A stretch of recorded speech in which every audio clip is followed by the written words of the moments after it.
bueno, ya empiezo a grabar y como les decía, habíamos cerrado el encuentro anterior con dos intervenciones, una de Delfina y, bueno, Mayra también quería intervenir, pero bueno, el- el mail que me envió Mayra de alguna manera retomaba algunas cuestiones que estaban en la pregunta de Delfina, así que, ¿qué te parece, Mayra, si planteas vos misma las intervenciones y partimos desde ello? Bueno, sí, muy como chiquito en realidad lo que quería traer era la relación entre como las escalas individual y colectiva, la cuestión más estructural y la cuestión más individual en relación a la producción de subjetividad y esta relación entre reproducir las normas o las subjetividades enmarcadas en un registro más normativo, por ejemplo en el tema de género, y la subversión, la posibilidad de subvertir y dejar de reproducir, o sea, como la relación entre subversión y reproducción de normas en relación a la subjetividad, y que yo a partir de estas lecturas, bueno, de este autor en particular, de Preciado, lo encuentro como muy reproductivista, entonces por eso iban como mis inquietudes a ver o sea, bueno, eso, como quizá no lo estoy, quería como problematizar un poco eso, a ver cómo se podía leer o qué estaba pasando con esta cuestión de lo estructural que un poco la compañera Delfina había planteado, tener en cuenta la cuestión de clase, de pobreza, que pasa, desde dónde está leyendo o produciendo teoría este autor. Nada, eso. Por el momento, así como muy general. Gracias. Bueno, bueno, yo voy a plantear mi perspectiva al respecto e invito al resto también a intervenir, ¿no? Bueno, digamos, tratando de comprender, ¿no?, las metas que se plantean estos autores y autoras que digamos, participan dentro de yo diría, un espíritu postestructuralista. Creo que la primera cuestión allí es intentar comprender sus perspectivas a partir de aquello con lo cual discuten, ¿no? ¿Y qué es aquello con lo que discuten? Bueno, es justamente las teorías sociales que acentuaban la reproducción, las dimensiones estructurales, que justamente ocluían o cerraban la posibilidad de la emergencia de lo nuevo, de la contingencia. Y respecto de digamos, del mero reproductivismo, un rasgo, si bien como en todas estas etiquetas que utilizamos, estructuralismo, postestructuralismo, hay una simplificación enorme de perspectivas y de modos de intervención que son a veces muy distintos. Sin embargo, es inevitable para argumentar, apelar, ¿no?, a estas etiquetas muy generales para luego comenzar a matizar. Pero si tuviera que identificar un rasgo que habilita desde el postestructuralismo la emergencia de una comprensión de lo contingente y de la posibilidad incluso de intervenir en lo político o en lo cultural, es a través de la repetición, ¿no? Esto es que las normas, las lógicas de las prácticas, las regulaciones operan a través de un proceso de reiteración, de repetición, pero esas repeticiones nunca vuelven exactamente al mismo lugar. Como un desplazamiento que es inherente al mismo mecanismo de la reiteración que habilita, ¿no?, desfasajes, fracturas, desvíos, y es entonces en ese intervalo que hay entre la repetición y el regreso, el retorno a lo mismo, que puede emerger algo diferente, ¿no? Y esto, bueno, aparece a partir de distintos modos, ¿no?, de concebirlo, pero básicamente otro rasgo compartido es el de la performatividad, esto es, que en ese proceso, ¿no?, de realizar y de reiterar una práctica, no se meramente, digamos, refleja una lógica o una tendencia preexistente, sino se reconstituye en ese mismo movimiento algo nuevo, ¿no? Eh,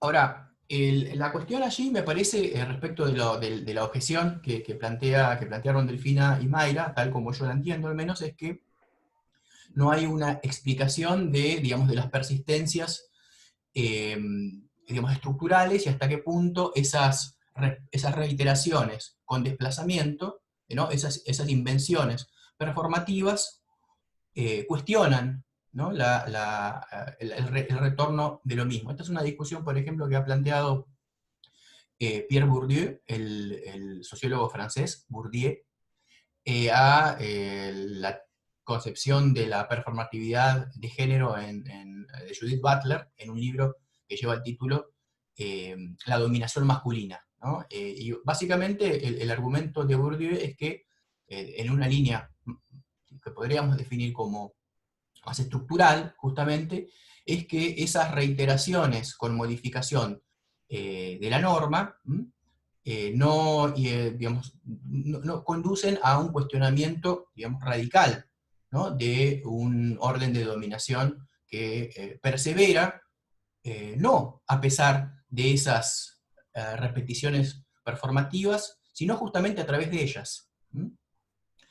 Y esto me parece que es una pregunta importante, creo que es una interrogación relevante, sobre todo si aspiramos a realizar una investigación social o un análisis con algún contenido o una referencia empírica, ¿no? Entonces, ¿cómo establecemos el vínculo entre, digamos, un planteo general, un planteo teórico, conceptual, y la investigación concreta? ¿Mm? Es decir, hasta qué punto esa explicación, que es un modelo teórico, se puede trasladar a la explicación o comprensión de otros fenómenos o otras agencias o procesos en los cuales, digamos, la empiria se nos escapa, ¿no? De esa reducción a un marco solo teórico.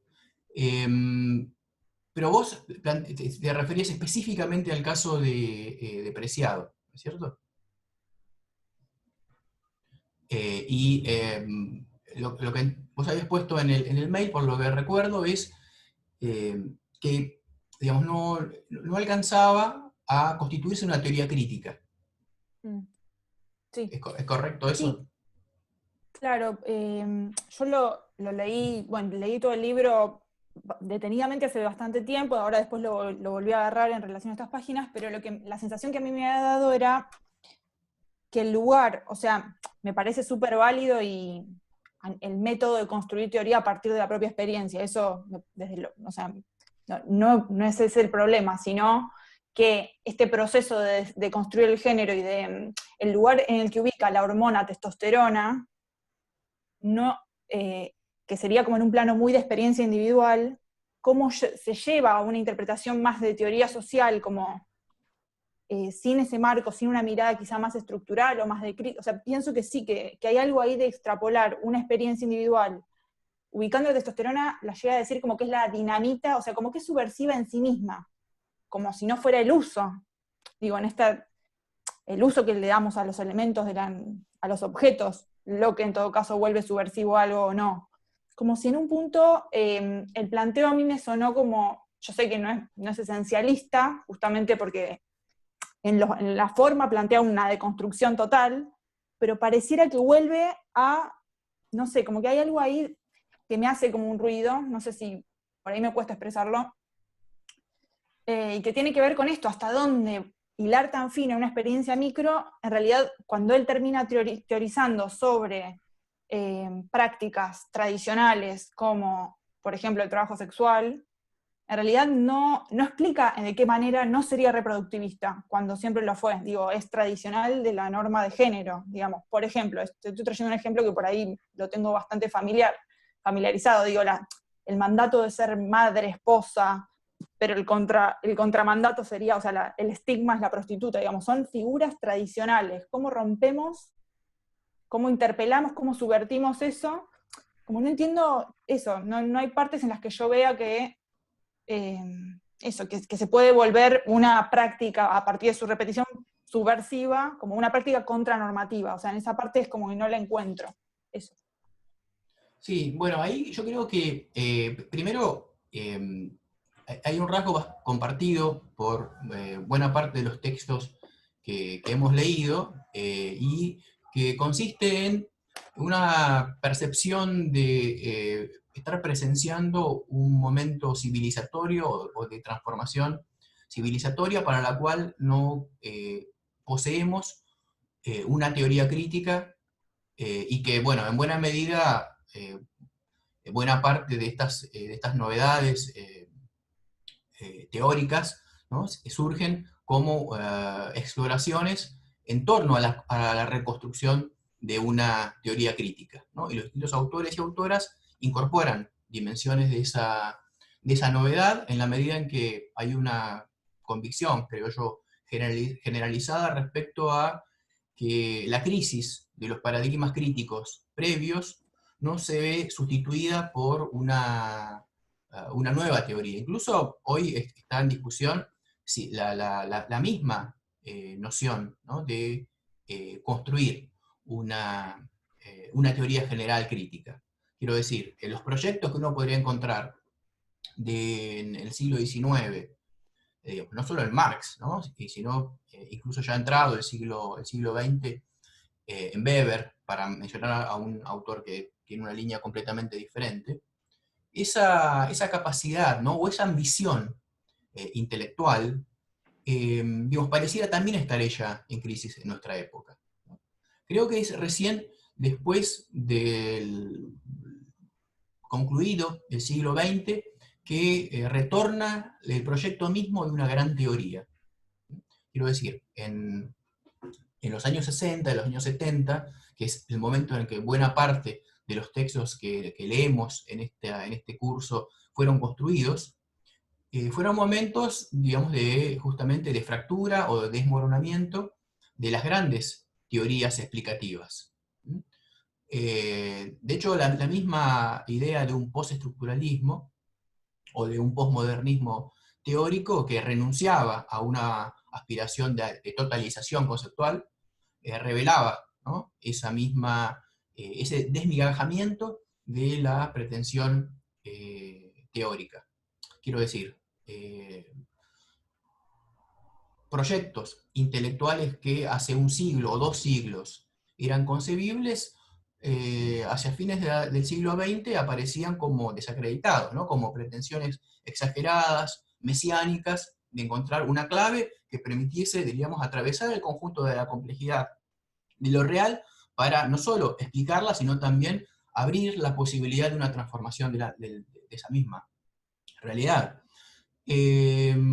Ahora bien, me parece que, y esto a propósito de transformaciones históricas que estamos viendo ahora mismo, ¿no?, en nuestra experiencia, quiero decir, hoy, en esta situación en la que estamos atravesando globalmente, la exigencia de pensar algunos problemas que previamente aparecían como deudores de la sujeción a una totalidad homogénea, indiferenciada, y una simplificación, un determinismo digamos, de lo múltiple, ¿no?, que sacrificaba entonces lo singular, lo particular, lo diferente, lo fluido, para someterlo a una tesis o a una hipóstasis conceptual que, digamos, reducía justamente esas características de lo múltiple. Digamos, me refiero a los procesos como los de globalización, ¿no?, las dinámicas críticas, me refiero a crisis económicas y de otra naturaleza, las grandes migraciones que atraviesan todo el planeta.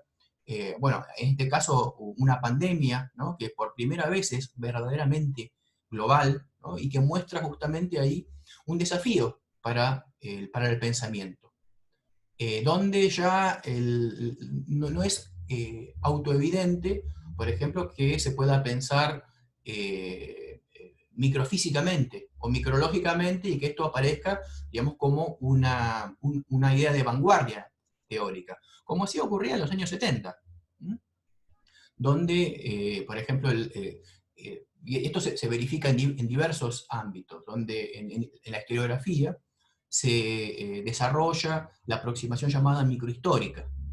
La microhistoria que surge en Italia, pero que luego tiene distintas versiones, fue uno de los modos en los que se manifestó esta renuncia, en muchos casos voluntaria, a un proyecto de teoría general crítica, ¿no? Yo entiendo que poseemos hoy distintas ofertas o distintos desarrollos a propósito de cómo, ¿no?, ensayar esa tarea. No necesariamente esto requiere la fantasía de una explicación que dé cuenta o que explique un conjunto muy variado, ¿no?, de experiencias y de procesos que tienen lugar en distintos planos, ¿no?, de la realidad.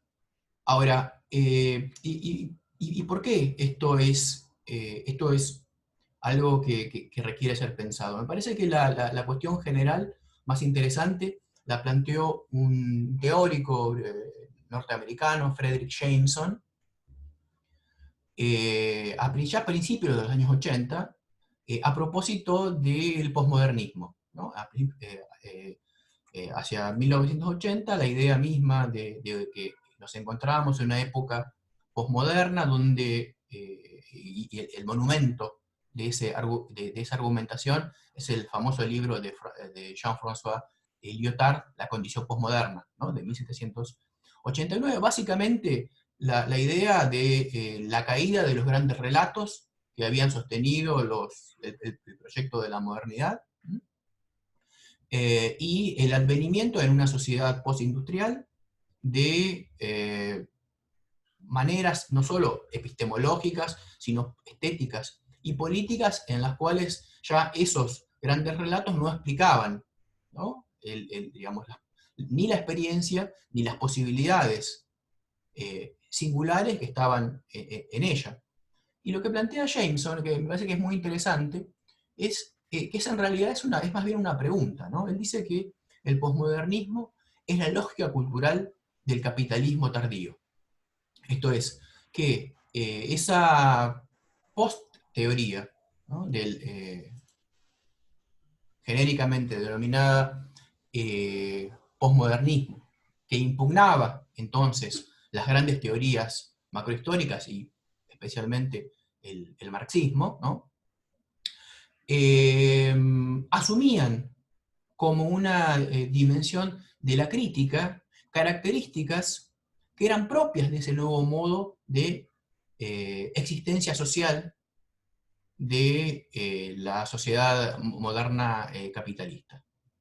Esto es, que ya efectivamente la singularidad o la multiplicidad de los modos de producción, de consumo, ¿no?, la generación de una afluencia de subjetividades, no se oponían a la reproducción y a los modos de dominación social, sino más bien eran expresiones de esa misma dominación, ¿sí?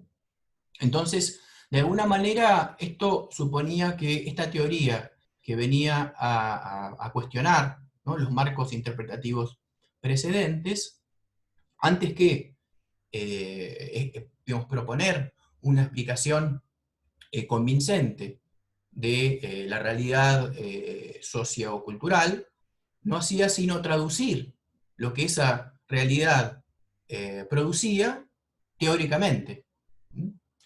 Digamos, de modo tal que al capitalismo posmoderno le corresponde una teoría, ¿no?, posmoderna. Entonces, limando estas dimensiones de cuestionamiento de su lógica general. Me parece que esa argumentación es interesante porque, de alguna manera, digamos, por un lado, muestra que los modos de pensamiento a los cuales podemos acceder, de alguna manera están siempre inscriptos en los procesos de la misma enunciación en la cual nos encontramos. Quiero decir, es menos convincente la oposición a, digamos, un estado de cosas de un ideal o de un deber ser, porque todo deber ser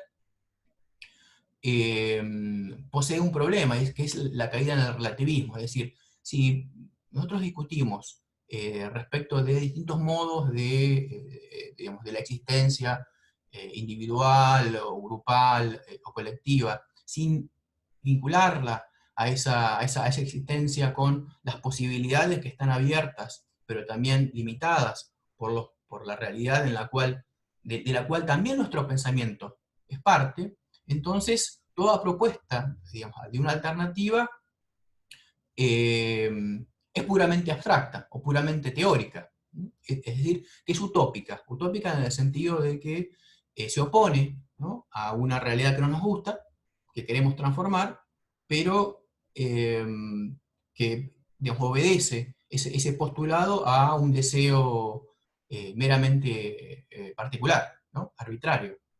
Y entonces allí la discusión me parece que es cómo encontrar, o este es el desafío teórico, ¿no?, de una teoría crítica, cómo hallar en procesos y experiencias que no son ajenas a dinámicas de la reproducción de lo mismo, posibilidades que digamos, cuestionen el horizonte de la mera repetición con transformaciones digamos, solo parciales. Ahora bien, es cierto que esas transformaciones solo parciales pueden ser subjetivamente muy importantes, ¿no?, en la medida en que habilitan la aparición de nuevos modos de existencia, de experiencia, ¿no?, de formas de la emoción, digamos, que son relevantes, ¿no? Y justamente ahí hay como un desplazamiento respecto del horizonte mismo de la crítica. Digamos, donde digamos, la postulación de una fractura universal aparece ya como un problema, ¿no? Digo, como un problema porque esto, digamos, digamos, tiene premisas que no son evidentes, o que en todo caso que se podrían cuestionar, ¿no? Digo, me refiero a la misma idea de la posibilidad de, por ejemplo, una supresión de las clases sociales, ¿sí?, que es uno de los modos posibles en los cuales el proyecto moderno se realiza, ¿no?, o digamos, materializa teóricamente a partir de la expansión de uno de sus principios, ¿no?, que es el de la igualdad, ¿no?, y donde toda diferencia jerárquica, todo modo, diríamos, de estructuración que suponga algún tipo de desigualdad, aparece radicalmente cuestionado, ¿no? Digo, aquí tenemos un tipo de lógica, ¿no?, que parece no cerrarse, ¿no? Parece, o más bien abrirse en una dinámica ilimitada. Por ejemplo, la misma noción de que existen derechos, ¿no?, y que estos derechos, para ser válidos, deben ser universales. Esto supone, articulado a una noción de vida democrática, que siempre pueden surgir nuevos derechos. Esto es, que digamos, en los modos en los cuales la misma difusión de la idea de los derechos humanos aparecen primero como una fase, digamos, civil, ¿no?, de la circulación de los individuos en el ámbito público, del comercio, ¿no?, pero luego esta misma lógica de la ampliación democrática incorpora los derechos políticos, luego los derechos sociales, posteriormente los derechos de formas de la subjetividad, y encontramos luego los nuevos derechos vinculados con las formas del habitar. Hoy, por ejemplo, se podría decir incluso que acceder a Internet es un tipo de derecho humano, ¿no? O la posibilidad de decidir la orientación sexual, por ejemplo, también aparece ya como algo que está reconocido, ¿no?, y legalmente y como parte de una dinámica democrática universal.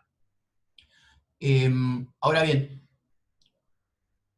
digamos, para volver concretamente al texto de Preciado, allí la cuestión es en si es efectivamente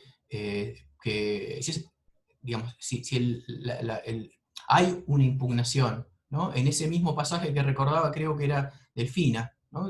Bueno, que Preciado finalmente pudo viajar a Londres para eh, recoger algunos gramos, ¿no? de la droga que estaba tomando, ¿no?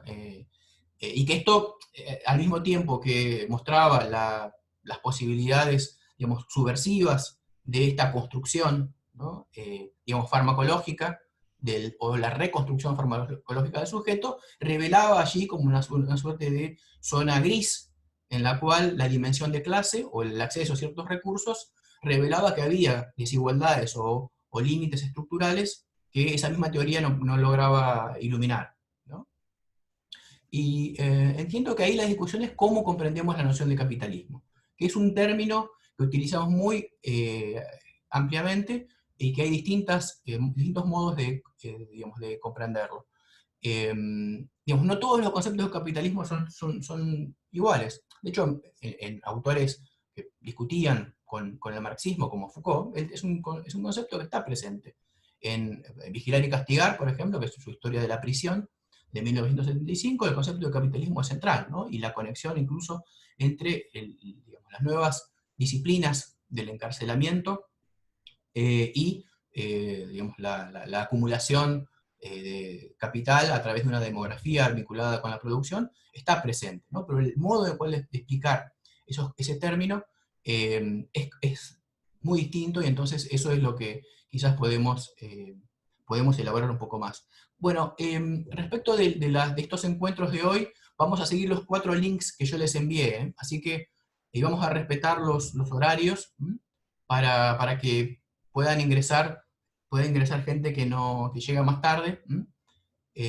Así que si se corta, volvemos en el horario que estaba establecido por el link, ¿no? Que estaba seleccionado. Y este es un punto en el cual hoy estamos discutiendo qué es el capitalismo, qué es la sociedad capitalista. Esto se encuentra en todas las autoras y autores que estamos leyendo, ¿no? Pareciera haber vuelto a ese problema, que en distintas fases intelectuales y culturales se apagó, ¿no? Después de 1991, 1989, es decir, cuando cae el comunismo burocrático, o el socialismo real, la Unión Soviética y el bloque del Este, digamos, la discusión sobre el capitalismo pareciera haber, digamos, perdido relevancia en la teoría social. Y hoy nos encontramos en un momento completamente diferente, y este es uno de los temas sobre los cuales vamos a volver. Quiero... bueno, falta todavía, ¿no? Unos minutos.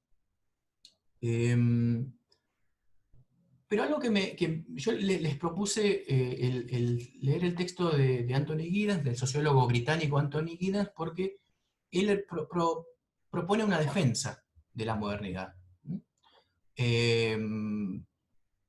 Y del proyecto de la Ilustración, que es algo que en general no tiene demasiada buena prensa, ¿no? En los ámbitos de la llamada teoría crítica. La teoría crítica no es solo hoy aquella que está vinculada con el marxismo, ¿no? Justamente por eso les decía que hoy nos encontramos en un momento de multiplicación de los alcances de lo que es la teoría crítica. Por ejemplo, el pensamiento ecológico también se propone como una teoría crítica. Muchas variantes de los feminismos también ponen en cuestión, ¿no? Que es aquello que desde al menos la Revolución Rusa apareció fuertemente hegemonizado por el marxismo. Me parece que hoy el ámbito, digamos, la geografía de la teoría crítica es bastante más compleja, y voy a volver sobre eso más adelante. Y bueno, esto yo lo introduje rápidamente en el video, ¿no? para esta semana. En Giddens, como en otros autores, pienso en Jürgen Habermas, existe un argumento que me parece interesante, fuerte, y es que las impugnaciones del proyecto de la modernidad como una aspiración emancipatoria fueron en general unilaterales. ¿Por qué? Porque subrayaron las dimensiones racionalizantes, instrumentalizantes, la solidaridad de la Ilustración con el desarrollo de la sociedad mercantil o de la sociedad capitalista, de la división entre las clases, pero no asumían otras dimensiones que estaban presentes, y justamente el análisis de Giddens quiere impactar sobre un momento crucial, ¿no?, de estas críticas del proyecto ilustrado, que es en la historia de la sexualidad de Michel Foucault, ¿no? Este es el target, este es el objetivo del debate de Giddens. Bueno, y que creo que es una discusión relevante.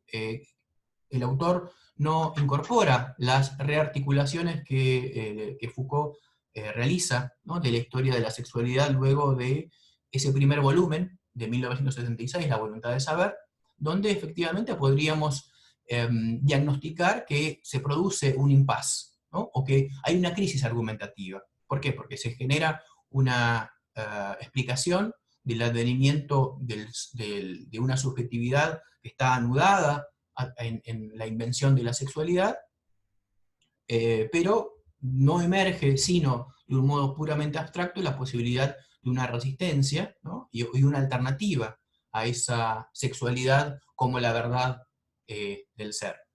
En los tomos siguientes del proyecto de la historia de la sexualidad, Foucault, bueno, digamos, viaja hasta los griegos y los romanos, ¿no?, para encontrar, ¿no?, alternativas que van a configurar finalmente el llamado periodo ético, ¿no?, del pensamiento Foucaultiano. Giddens no retoma este segundo momento de la investigación Foucaultiana, sino que se dirige más específicamente a los problemas, diríamos, de un análisis reproductivista que aparecería en La voluntad de saber. Y justamente entre digamos, las simplificaciones que encuentra en Foucault, digo, más allá de muchos problemas que él haya en términos documentales, ¿no?, y empíricos, en momentos anteriores del libro, del cual yo elegí el capítulo 10, el libro es La transformación de la intimidad. Giddens muestra que, no sé, las fuentes históricas sobre las cuales Foucault sostiene su interpretación de la invención de la sexualidad realmente son poco sólidas, ¿no?, para mostrar la difusión justamente de la sexualidad como una tecnología de la subjetividad, porque, bueno, la referencia a algunos artículos académicos de ninguna manera podría explicar, digamos, que la sexualidad se constituyera en buena parte de Occidente, y más allá de Occidente, durante varias décadas, es decir, de una manera muy rápida, en una dimensión, ¿no?, tan constitutiva de los modos de la subjetividad individual y de los modos y de los discursos colectivos. Pero